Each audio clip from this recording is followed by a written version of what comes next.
To get a bit more analysis on all of this now, let's bring in our French politics editor, Marc Perelman. Marc, this presentation to the cabinet today is really just the start of a very long political process. Tell us about that. Yes, absolutely. This was presented this morning. And after the cabinet meeting, instead of the spokesperson for the government, you had two ministers, the labor minister and the minister in charge of civil service. They came before the reporters saying this is an important reform, this is needed, and this is fair. And the problem, of course, is to convince the French people, the unions, that it is both needed and fair. And so now begins a whole process through Parliament, although a quick process, because the government has basically decided that there should be 50 days of discussions in Parliament.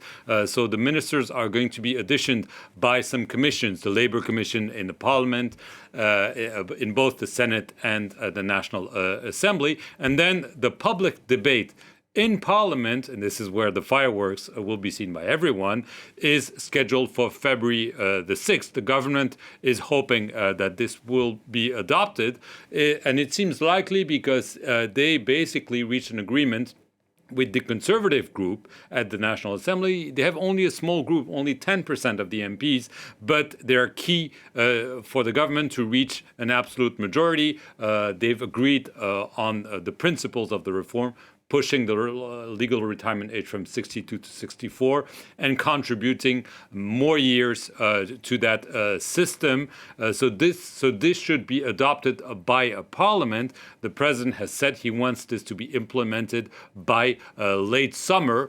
So it seems that it's on track. It seems like it's on track, but a lot of this, of course, is going to be decided in the streets. We saw those massive protests last week. More are coming. How much is this going to be decided by the people, do you think? Well, it is going to be decided by the street. Obviously, politicians, everyone will say democracy is about the vote. The president was elected because he made that campaign promise. He has a majority in parliament. If this is adopted in parliament, that's the end of the story. Well, that's not how it works in France, because you have the unions united like they've never been. The 8 main unions are against this bill, and there was really mass mobilization on the streets, not only of Paris, even some small towns last Thursday, where people don't go out to demonstrate. They went. That day there have been strikes, and there'll be further strikes and demonstrations. The government has said we will not blink,